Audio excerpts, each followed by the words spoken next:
We're talking about war and peace in our own backyard. There isn't any reason why an American boy has to die in Nicaragua. We're talking about communists, what it would take to stop communism at Nicaragua, or even drive it out of the Americas altogether. And the only way that I know how to do it is if the United States Armed Forces, went down there and did it.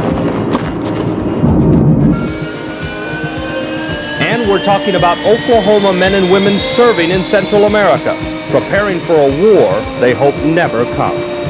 You can't leave here as an Oklahoman, just north of Texas, without a better appreciation for the importance of Central America to all Americans. In short, we're talking about the Americas at risk.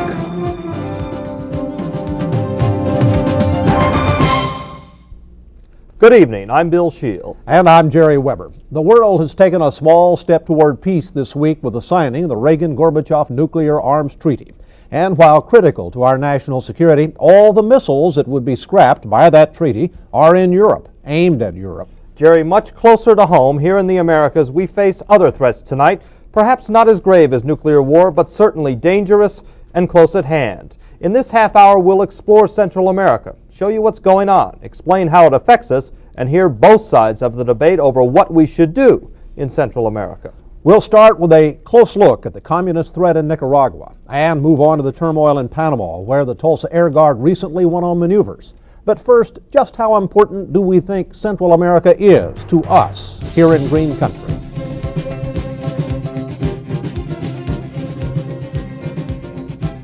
Economically and militarily, I think it's pretty important as far as we're concerned. Because?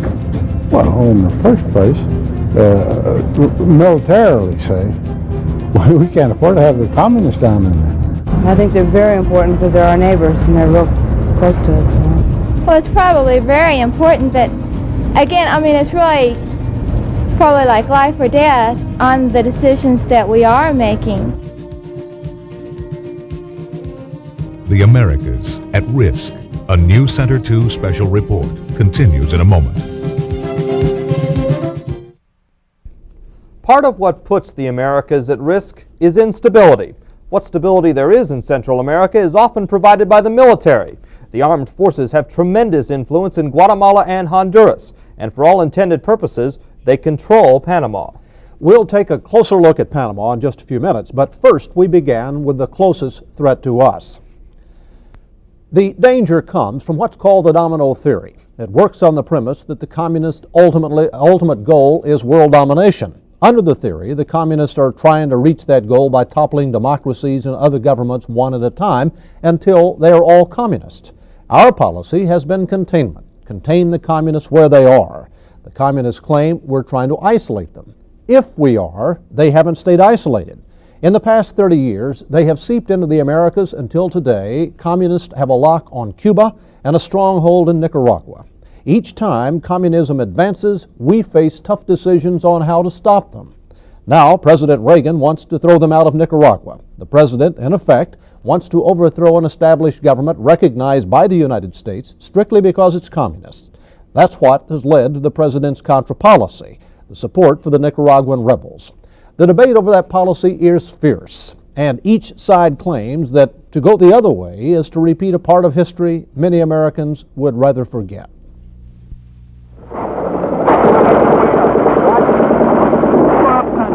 We are riddled by its memory, a war many of us never really understood. The memories still painful. Give him a little time, he'll bleed to death. We did a lot of killing in Vietnam, but we also lost more than 58,000 Americans, 991 of them Oklahomans.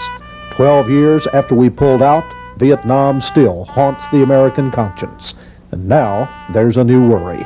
Yes, I'm scared that our involvement in Central America is going to turn out like our involvement in Vietnam.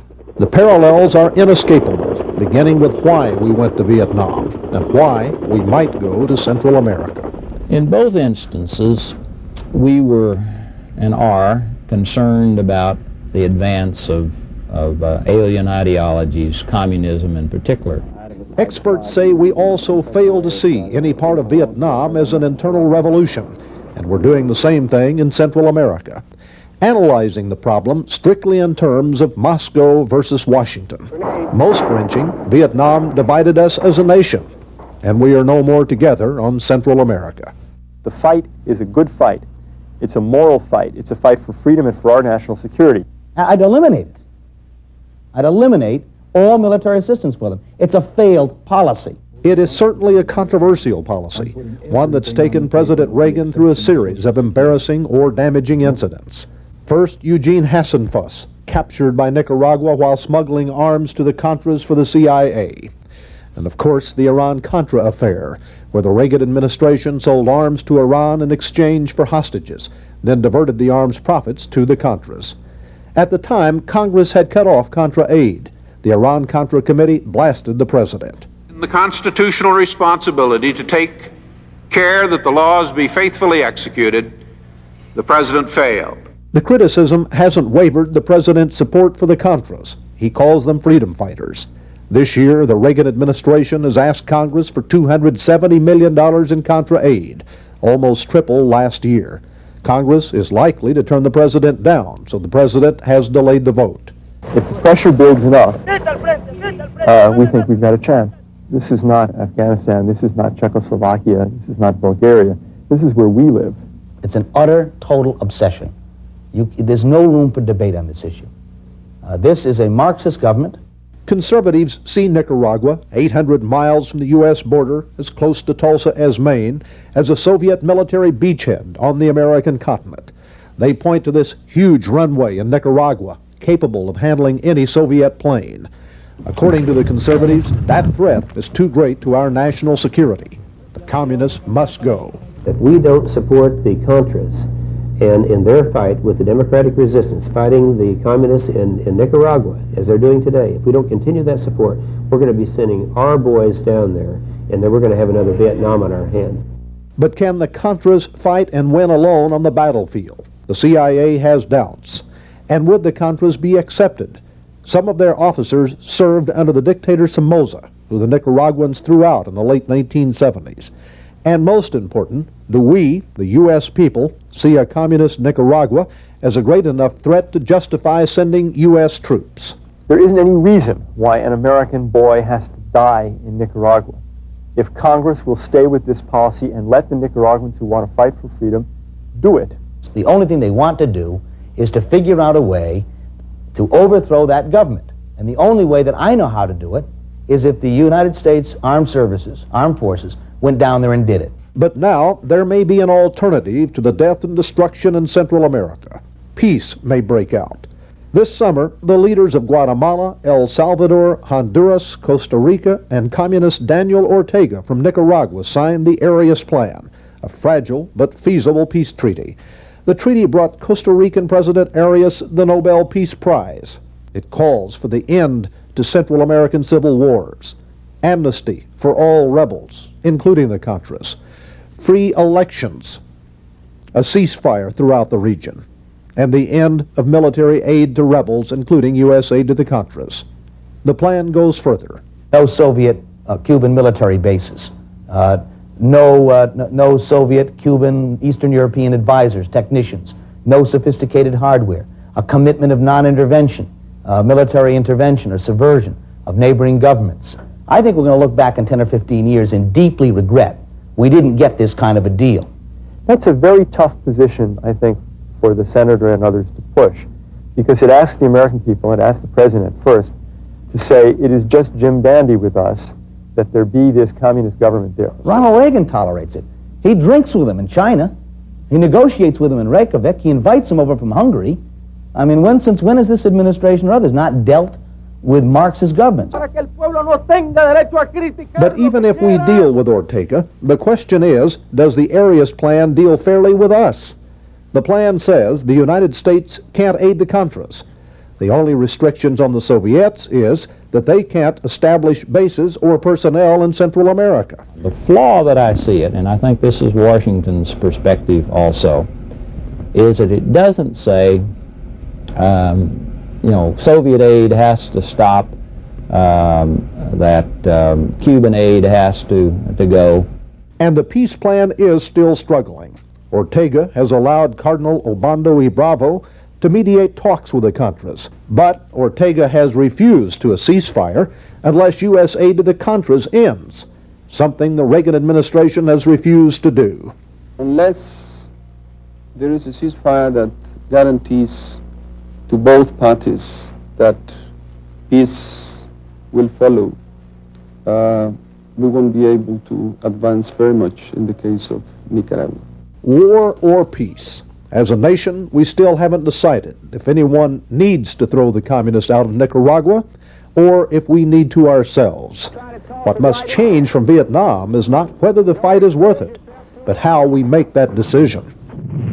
The American people need to be more informed, and like the Vietnam situation, they didn't get involved or informed until it directly affected their family. The lesson of Vietnam is that the price of ignorance is too high. 58,000 American lives on the wall in Washington, D.C. from Vietnam, and a divided society. Before we go to war again, we must first, as a nation, determine that it's worth the price.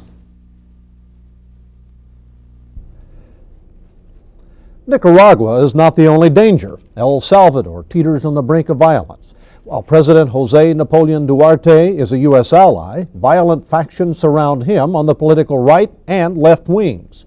As part of the Central American peace plan, Duarte has allowed exiled political leaders back into the country, heightening the chance of violence. And by law, Duarte cannot succeed himself when elections are held in 1989.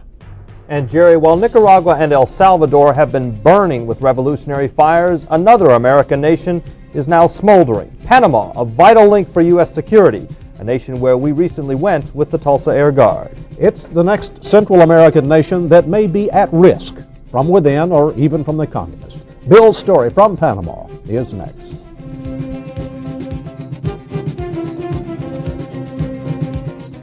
The Americas at Risk. A new Center 2 special report continues in a moment.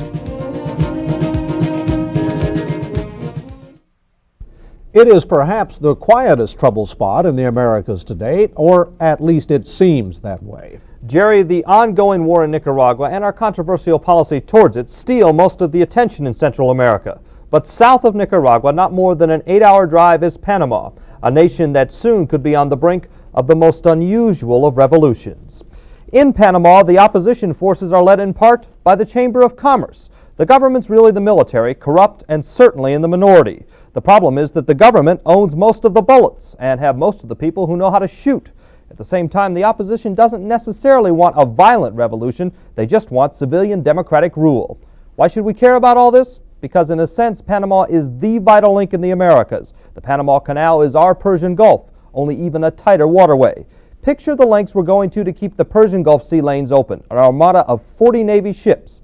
Think what we'd do if the canal in our backyard were ever threatened from without or within.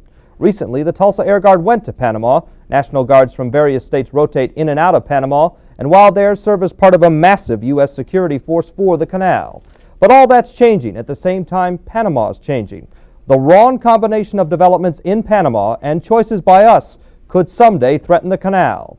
So it's important to know what's going on. And remember, in Panama, what you see is often not what you get.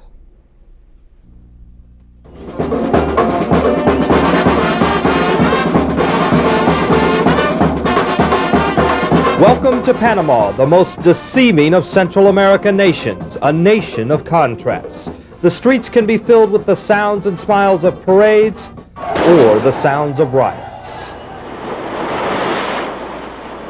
The Pacific roars or rolls to the feet of the wealthy, a series of $500,000 oceanfront condos.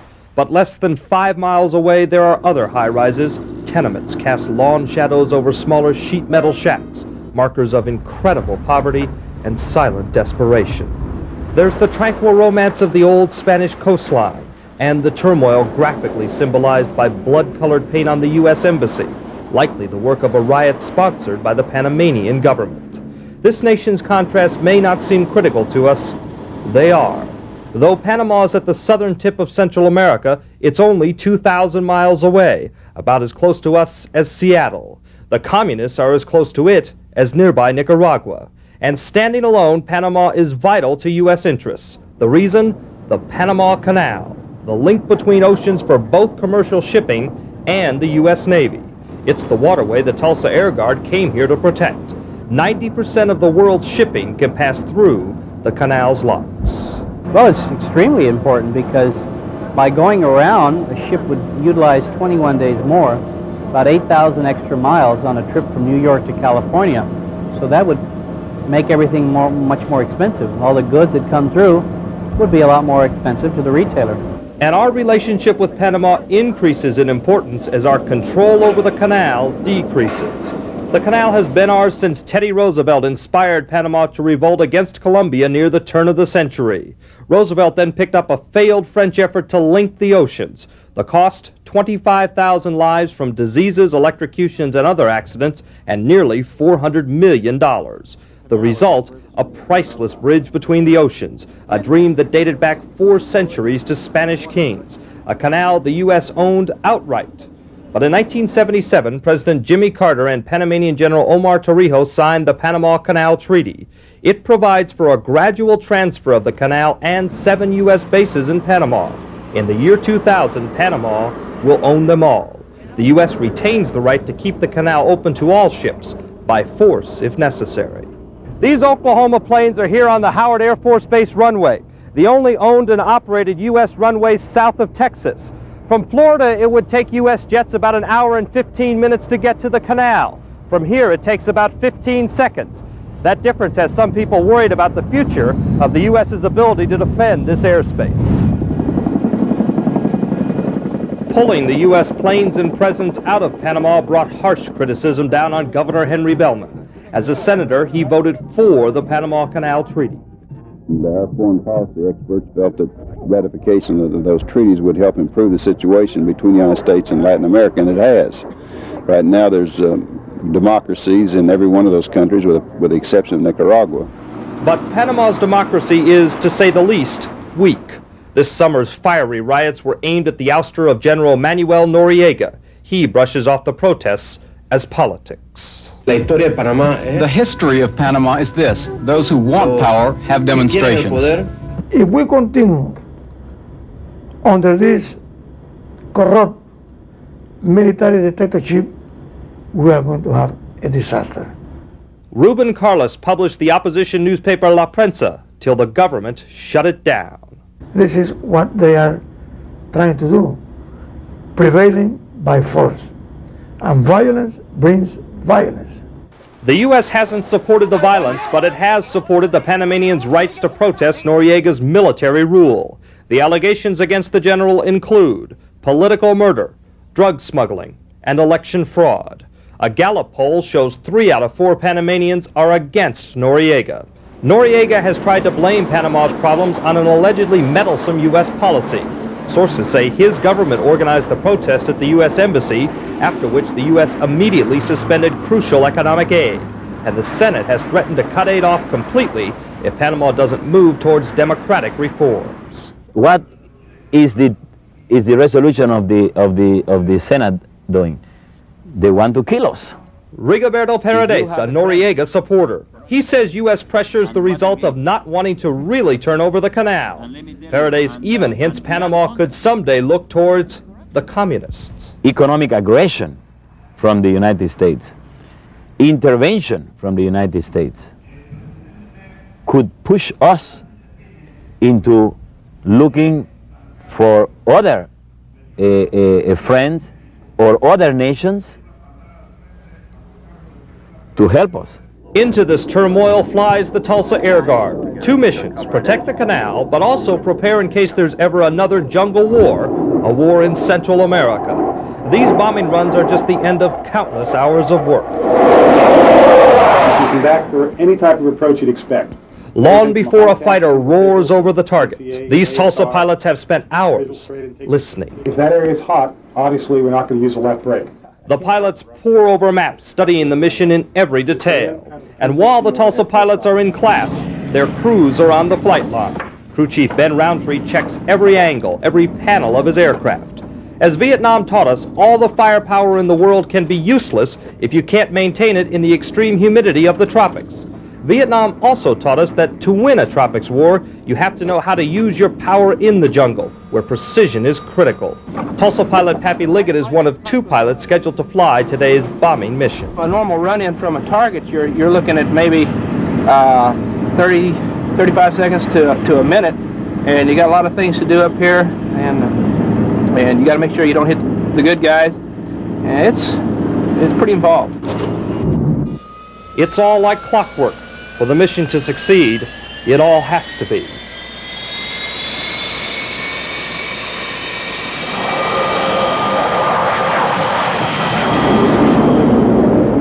Airborne, the fighters now wait for instructions from the ground. Roger, I'd like you to set up a orbit around the AO. You should see an assault strip out there. Pilot Kevin Grove from Stillwater is permanently stationed in Panama. Today he's a FACS, a forward air controller. Basically getting what targets we need and figuring it out, working with the Army units, and then speaking with the fighters that come on station to get the ordnance where it needs to be. Kevin's trying to direct 2 Tulsa pilots to 2 small clearings in the dense Panama jungle. Kevin leads them in, the pilots spot the targets and dive. At the last instance, they tilt their wings and drop the smoke bombs, right on target. Here, it's only practice, but the setting seems too familiar, the terrain too similar to another war we fought a half a world away. We look back a lot on Vietnam today, but it's important to remember that back then, we rarely looked ahead. As we said, that war seemed to sneak up on us. For all our sakes, Central America can't. You can't leave here as an Oklahoman, just north of Texas, without a better appreciation for the importance of Central America to all Americans. A couple footnotes. First of all, some reports say that America is not mad at Noriega because he doesn't have a democratic government, but because he's shown signs of supporting Sandinistas in Nicaragua. Also, Panama has a president and a legislature and is supposed to hold free elections sometime next year. But Noriega is widely thought to have rigged the '84 elections to get puppet candidates in office, officials scared to stand up to him in part out of fear for their lives. If those elections are again a sham next year, violence could quickly return. Still to come, an analysis of what we have learned in Central America and what role we should play here in Oklahoma. Plus, we asked some people, Jerry, here in Tulsa, a question on the minds of many in politics and in the military. If the communists spread past Nicaragua, should we then send U.S. troops to Central America to stop them? Their answers are next.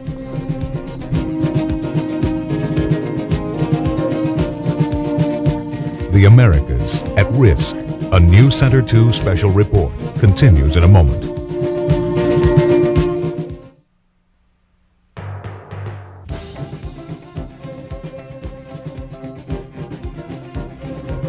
I definitely think we should. Because if they spread there, they'll be over here before you know it. Yeah, if it went communist, it could make an impact on us, I think. But I wouldn't really want us to go. Because I'd be going. I think that all depends on whether they spread politically or militarily. I think if they spread militarily, where our national defense is endangered, that we probably should take steps to meet that threat. Politically, of course, that's an ideology which would have to be attacked on a political basis, and I would not recommend troops at that point. Jerry, it's interesting to hear what the people here in Tulsa have to say, because when we were in Central America, we learned that everyone there is trying to get one group on its side, and that's us. Now talk to the legislators there, talk to opposition leaders, talk to the people of Central America. Each reaches not only for the hearts of their own people, but for the people of the United States. Whatever governments they have, Central Americans have an undying faith in the United States' democracy.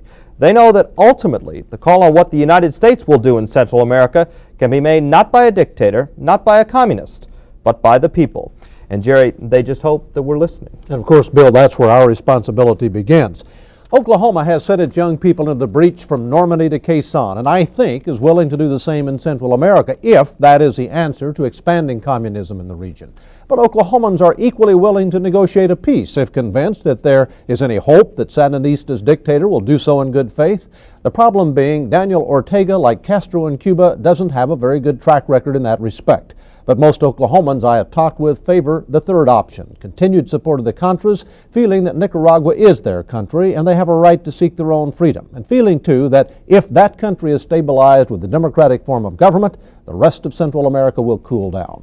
Tonight's program has been about those choices, and I have no doubt that the people of this state will continue to inform themselves on the goings-on in Central America, all the while keeping their options open and keeping their elected representatives informed of their feelings. And that's our special report for tonight, The Americas at Risk. Bill will be back with a night cast in an hour. I'll see you again Monday live at 5. We hope you enjoyed our report this evening. We plan on bringing you more specials in the weeks and months to come.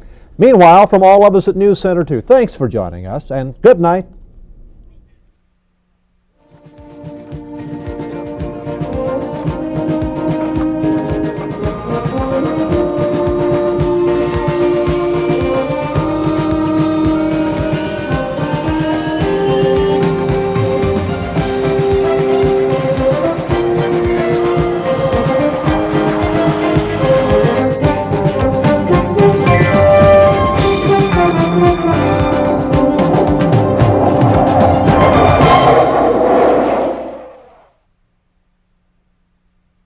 The Americas at Risk, a News Center 2 special report, has been brought to you by Shelter Insurance, where personal service is always a matter of personal pride.